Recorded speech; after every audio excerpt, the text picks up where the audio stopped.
नमस्कार, news for nation के चाय पर चर्चा के कार्यक्रम में मैं शुभी आपका बहुत बहुत स्वागत करती हूं। सबसे पहले आज हम इस कार्यक्रम की शुरुआत करेंगे अखबार की सुर्खियों से। आइए जानते हैं कि अखबार में क्या कुछ सुर्खियां हैं जिसे जानना आपके लिए बेहद ज़रूरी है। तो सबसे पहले अगर हम प्रभात खबर की बात करें तो यहाँ पर जो पहली सुर्खियां मुझे दिखाई दे रही है वो ये है कि कृषि कानून वापस नहीं लेगी सरकार और आज नया प्रस्ताव जारी करेगी। अगर आपको याद हो तो कल भारत बंद था, कृषि आंदोलन हुआ था और इसकी चर्चा को लेकर हम चलते हैं अपने सहयोगी के पास, उनसे जानने की कोशिश करेंगे कि इस खबर में और क्या कुछ है। तो देखिए सुबह कृषि कानून, अभी ये जो कृषि बिल है ये अभी बहुत ही सबसे बड़ा मुद्दा है अभी देश का, और इसको लेकर कल भारत बंद का आह्वान किसान संगठनों ने किया था। लेकिन कल पहले मैं उस पर आऊँ उससे पहले मैं बता दूं कि कल छठवें दौर का बातचीत किसान संगठनों और इनके बीच गृह मंत्री अमित शाह के बीच हुआ। किसान संगठन की ओर से 13 नेता वहाँ मौजूद थे, लेकिन ये वार्ता भी विफल हो गई। किसान इस मांग को सीधा अड़े हुए हैं कि मुझे सीधा जवाब चाहिए, या तो आप या तो उसको लागू कर दीजिए या नहीं तो इस बिल को पूरा आपको हटाना पड़ेगा। दो में से कोई एक काम तो करना ही पड़ेगा, और किसान उस शर्त पे जाने के लिए तैयार ही नहीं है, इस बिल को लागू करने के लिए तैयार ही नहीं है।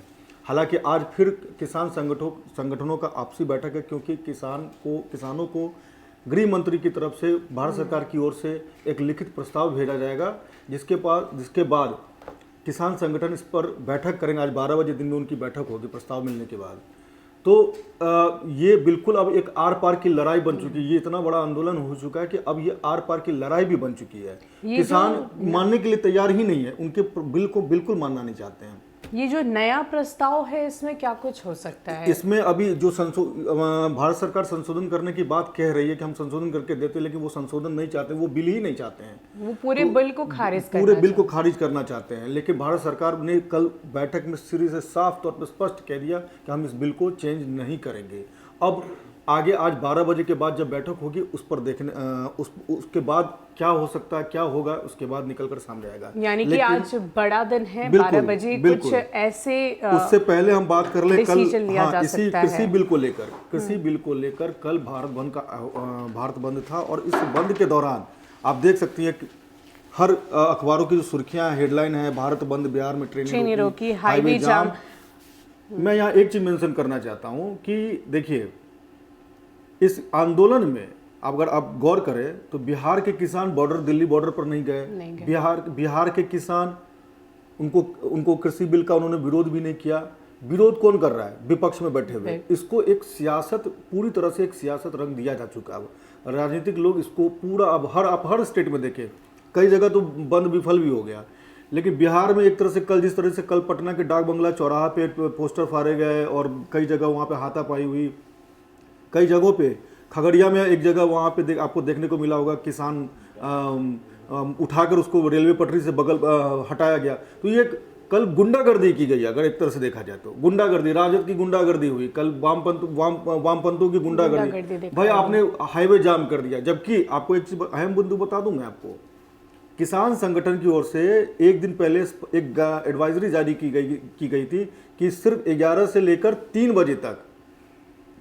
बजे तक ये आंदोलन मेरा होगा, और इसमें जितनी भी जरूरी सेवाएं हैं वो चलती रहेंगी। लेकिन कल सुबह से बिहार में कुछ ज्यादा ही डिस्टर्बेंस दिखाई दी, चाहे बात करें रेल मार्ग की या सड़क मार्ग की, हर ओर। और सुबह 6 बजे से लेकर शाम को 4 बजे तक ऐसी खबरें आती रही हमारे पास। उसमें कई तरह के आप जो हमारा वेबसाइट उस पर आप देख भी सकते हैं। मैंने बहुत सारे अलग अलग झलकियां भी उनको मैंने वेबसाइट पे मेंशन किया है, और आप देख सकते हैं किस तरह से लोग परेशान होते रहे, क्योंकि अभी शादियों का माहौल है, और इस माहौल शादियों के सीजन में क्या होता है, सबसे ज्यादा परेशान जो बारात जा रही होती है। कल कई जगह दूल्हे दुल्हन की गाड़ियां फंसी, आपने भी देखा होगा, कल गाड़ियां फंसी रही। तो लेकिन इन सब के बीच मदन जी अगर हम बात करें बिहार की सियासत के बारे में, जैसे आपने कहा कि इस आंदोलन को एकदम सियासी रंग दिया जा चुका है, लेकिन इस मुद्दे को उठाने के लिए अगर हमारे दर्शकों को याद हो तो तेजस्वी यादव सबसे पहले इसको लेकर काफी ज्यादा एक्टिव हो गए थे। उन्होंने शपथ ली और कल वो खुद नहीं थे। ये एक आश्चर्य की बात है, जबकि उनके जितने भी कार्यकर्ता थे सड़क पे उतरे हुए थे और वो खुद नहीं थे। तो ये कल पूरे दिन एक चर्चा का विषय रहा है कि तेजस्वी खुद क्यों नहीं, जबकि आप जाप के अध्यक्ष को देख लीजिए, रालोसपा प्रमुख को दे दीजिए, सारे पूरे 24 विपक्षी दल पूरे देश, मैं देश की बात बता रहा हूँ, देश में पूरे 24 विपक्षी दलों के नेता रोड पे सड़कों पे किसानों के लिए आए। लेकिन इसको अब राजनीतिक रंग दिया जाने लगा, जबकि किसान संगठन ने स्पष्ट कहा था ना तो इसे हमारा आंदोलन है, भारत बंद में ना तो कोई भी झंडा बैनर का उपयोग करे पार्टियों का, ना तो कोई भी इसको राजनीतिक इस्तेमाल करें। लेकिन पूरी तरह से ये राजनीतिक इस्तेमाल हो चुका है, ये इस मुद्दे को इस्तेमाल किया जाने लगा है। अब इसको अब मुद्दा बनाया जाने लगा है।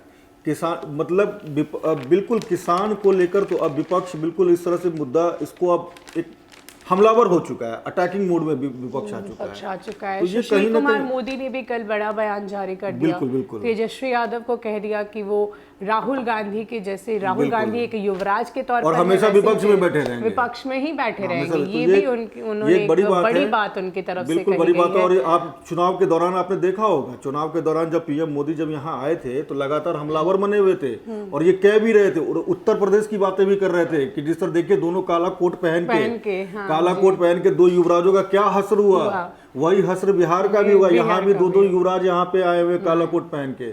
तो खैर यहाँ पर उस तरह की बातें तो नहीं हुई, चुनाव बिल्कुल फाइटिंग का रहा, बिल्कुल आखिरी तक रोमांच बना हुआ था।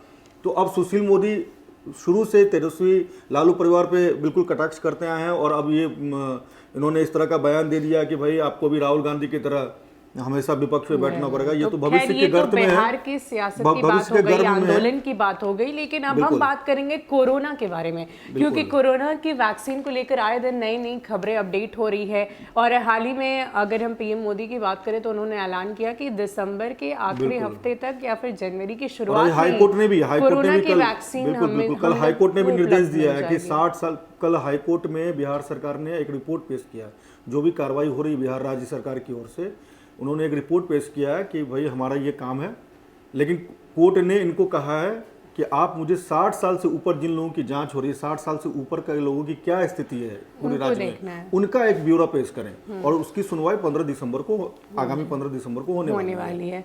और अगर बात करें फाइजर टीके की जो यूके में बनी है, उससे भी एक 90 वर्ष की बूढ़ी महिला को लगाया गया है। बिल्कुल वो शुरुआत हो चुकी है लंदन में, शुरुआत हो चुकी है और ये एक बेहतर पहल है, ये एक राहत भरी पहल है। कहीं ना कहीं कोरोना का असर जो है वो बूढ़ों पर या जो ओल्ड एज लोग होते हैं या जिनको किसी तरह की बीमारी होती है उस पर ज्यादा होता है। तो ये शुरुआत बहुत अच्छी है कि बूढ़े लोगों से ही इसकी शुरुआत की जा रही है जो ओल्ड एज है। अहम खबर इसमें प्रभात खबर में मैंने देखा है कि ये आया है, कल बैठक हुई है, हत्या लूट में आई कमी, अपहरण में 300% वृद्धि।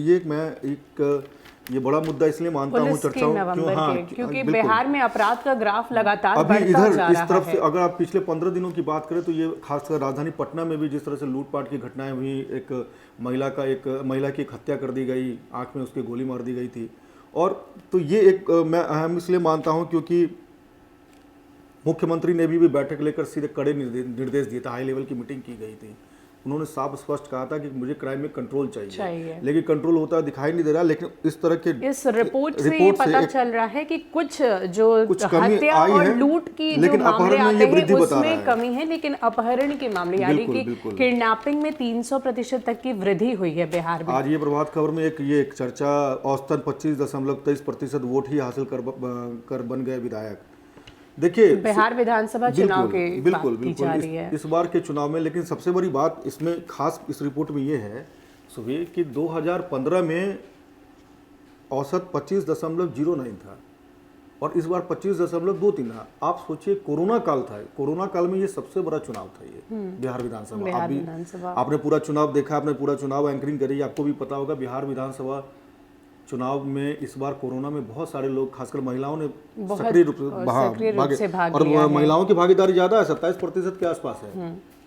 तो लेकिन ये कहीं ना कहीं 1% अगर आप अमूमन आपस Overall में हाँ देखें तो- चर्चा करें तो ये प्रतिशत आंकड़े इस बार भले ही पिछली बार से ज़्यादा हों, लेकिन ये आंकड़ों के हिसाब से लिहाज से बहुत कम है। इसीलिए ये लिखा गया है कि कम वोट के प्रतिशत से ही विधायक बन गए हैं। विधायक में सोचिए आप 25% वोट पाकर आप विधायक बन रहे हैं, तो ये कहीं ना कहीं एक बिहार सरकार को इस खबर पे संज्ञान लेना चाहिए। क्योंकि मैं आपको 1-2 राज्यों की बात बता दूं, मध्य प्रदेश और गुजरात में एक स्वीप प्लान चला था वहाँ पे, ये वोट प्रतिशत बढ़ाने के लिए लोगों को उसके लिए घर घर जाकर जानकारियां दी गई, क्योंकि हमारा देश लोकतांत्रिक देश लोकतांत्रिक है डेमोक्रेटिक कंट्री है और जी। ये वोट प्रतिशत बढ़ाना सरकार की जिम्मेदारी और इसके लिए लोगों को भी जागरूक होना पड़ेगा, क्योंकि वोट करना बहुत ही मतलब सबसे अहम चीज़ है। कि लोग कहते हैं ना कि स्लोगन भी चलता है, हम बाद में जलपान करेंगे, सबसे पहले मतदान करेंगे। तो ये बहुत, क्योंकि हमारे जनप्रतिनिधि ये हमारा भविष्य तय करते हैं, तो इसमें बढ़ोतरी होना बहुत ही ज़रूरी है। और ये एक जो आंकड़ा है, लेकिन कोरोना काल में इस तरह के आंकड़ा आना, ये एक इसके लिए बिहार की जनता धन्यवाद के पात्र है। कहते भी है कि democracy is for the people, by the people and to the people. बिल्कुल। और इसके अलावा हम चर्चा करेंगे बिहार के मौसम के बारे में, क्योंकि लगातार मौसम विभाग की ओर से चेतावनी जारी की जा रही है। ये कहा जा रहा है कि इस बार बिहार में कड़ाके की ठंड देखने को मिलेगी। मैं पटना में घूम रहा था सुबह मैं बता दूं, कल रात में पटना में घूम रहा था और इतना कोहरा छाया हुआ था। अभी सुबह से मैं देख रहा हूं, हर दिन गहराती जा रही है। और अगर मौसम विभाग की जानकारी के मुताबिक हम बात चर्चा करें तो उनकी तरफ से यही कही जा रही है बात कि लगातार मौसम में अभी 48 घंटे जो कृषि वैज्ञानिक से कल शाम को जो मेरी बात हुई थी, अभी सुबह भी मैंने पता किया है, 24 से 48 घंटे अभी ठंड और कोहरा और बढ़ेगा। और सबसे ज्यादा कोहरे में क्या होता है कि कोहरे से यातायात प्रभावित हो जाता है। चाहे बात करें फ्लाइट की या फिर ट्रेन की, हर फ्लाइट की आपने चर्चा करी तो मैं बता दूं, हर दिन 14 से, अभी पिछले एक सप्ताह से 14 से 15 फ्लाइटें डिले चल रही है। आपने खुद भी यात्रा करा है, ट्रेनें लेटे चल रही हैं। तो हालांकि ठीक है, लेकिन कोहरा अभी ठंड का समय है, इस समय में कोहरा लगता है। अगर पिछले साल से कंपैरिजन करें मदन जी, तो आपको क्या लगता है इस बार ठंड बहुत ज्यादा है? वाकई जो मौसम वैज्ञानिकों की तरफ से लगातार कहा जा रहा था, उसका असर अब देखने को मिल रहा है। बिल्कुल। और ठंड ज्यादा है इस बार और कोहरा ज्यादा है, और कोहरे की विजिबिलिटी बहुत कम हो गई है अभी, जिस कारण से यातायात सबसे अधिक प्रभावित हो रहा है। जाते जाते हम अपने दर्शकों को T20 मैच की भी जानकारी देना चाहेंगे। जो T20 मैच है वो बेहद ही रोमांचक रहा था, इसके बारे में आप क्या? बिल्कुल, मेरा पसंदीदा एज अ स्पोर्ट्स मेरा बहुत ही पसंदीदा है, और स्पोर्ट्स की चर्चा होनी भी चाहिए, क्योंकि भारत ऑस्ट्रेलिया जो सीरीज होता है वो बहुत ही इंपॉर्टेंट सीरीज माना जाता है। पूरे विश्व में अगर आप उठाकर देख ले, 2-3 देशों के जो मैचेस होते हैं, भारत ऑस्ट्रेलिया हो गया, ऑस्ट्रेलिया इंग्लैंड हो गया, और इंडिया पाकिस्तान, ये 3-4 कंट्रियों के जो मैचेस होते हैं या सीरीज होती है, इस पे पूरे विश्व की नजर होती है। और भारत ऑस्ट्रेलिया कल, हालांकि कल 12 रन से भारत मैच हार गया, लेकिन सीरीज अपने नाम कर लिया।